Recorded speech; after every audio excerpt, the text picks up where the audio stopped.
হাট বসেছে শুক্রবারে আমাদের গ্রামে, পিচ রাস্তার দুই ধারে। তো আজকে আপনাদের আমাদের গ্রামীণ হাটটা একটু ঘুরিয়ে দেখাবো। তো হ্যালো বন্ধুরা, কেমন আছো সবাই? তো আশা করি ভালো আছো। তো প্রথমেই মাছ বাজার দিয়ে শুরু করলাম। আর আমাদের এই গ্রামের হাটটা প্রত্যেক শুক্রবার করে বিকেলবেলা করে বসে। তো এটা বিকেলের হাট, তো প্রচুর মাছ এসছে এখন। আর এই যে মাছটা দেখছেন না, এটাকে তেলতামড়ি মাছ বলে। তো এটা হলদিয়ার দিকে একদমই পাওয়া যায় না, আমি অনেক খুঁজে দেখেছি। তো এর ভাজা টক তো ওটা বেশ ভালোই লাগে। তো এর দামও খুব একটা বেশি নয়, 100 টাকা করে এখন। আর এখনও মাছ দোকানগুলো ঠিক করে পাতানো হয়নি, মানে এখনও সাজানো চলছে। তো এখন 5টা বাজে, আমরা 5টার সময় এসেছি, তাও এখন মাছ মানে পেটি থেকে বের করে সাজানো হয়নি, তো চলছে। তো চলুন আমরাও সে পাশটা ঘুরে দেখি। তো বেশ কদিন ভিডিও এখানে দেওয়া হয়নি বাড়ি আসার পর।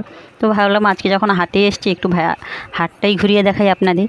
আর এখানে পেটি থেকে বাউল মাছ সব বের করানো হচ্ছে। তো যাই হোক, এখানে ভিডিও দেওয়া হয়নি কারণ অনেক সমস্যা, মানে কি বলবো, সমস্যা মানে নেটওয়ার্কের সমস্যা। মানে একটা 5 মিনিটের ভিডিও 25 মিনিট ধরে চলে।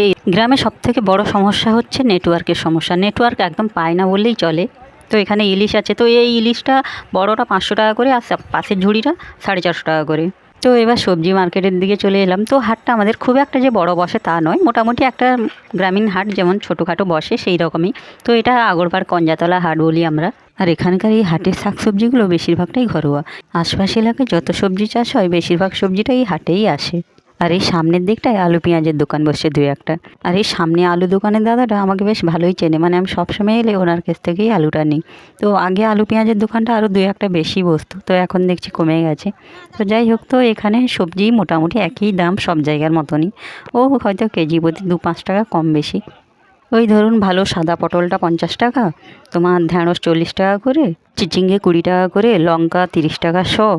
তো লঙ্কাটা আমাদের যদিও সূর্যমুখী লঙ্কা পাওয়া যায় এখানে, আর ধানি লঙ্কাও আছে। আর এই সূর্যমুখী লঙ্কাটা আমাদের এই সাইডটাই বেশিরভাগটা পাওয়া যায়, মানে অন্যান্য দিকে এই সূর্যমুখী লঙ্কাটা পাওয়াই যায় না। তো বেগুনটাও মোটামুটি আজকে 50 টাকা করে, টমেটো 30 টাকা করে। আর এই সামনেটা কিছু একটা ভাজাভাজির দোকান বসে। ও তো এখানে জিলাপি ভাজা হচ্ছে, নিমকি, সাতপুরি। সবাই হাটে এলে বাড়ির জন্য তো কিছু নিয়ে যাবে, বা সবাই কি আর খালি মুখে ফিরে যাবে, তার জন্য অনেক দোকানই খাবার দোকান বসে। এগরোল, চাউমিন, আখের রসের দোকান থেকে শুরু করে ফুচকার দোকান কি নেই এখানে। আর পরের দিনই তো গণেশ পুজো ছিল, তাই গণেশ ঠাকুর চলে যাচ্ছে রিক্সাতে করে কোথাও। তো এইভাবে লঙ্কা এখানে বিক্রি হচ্ছে, তো ভাগ ভাগ করে।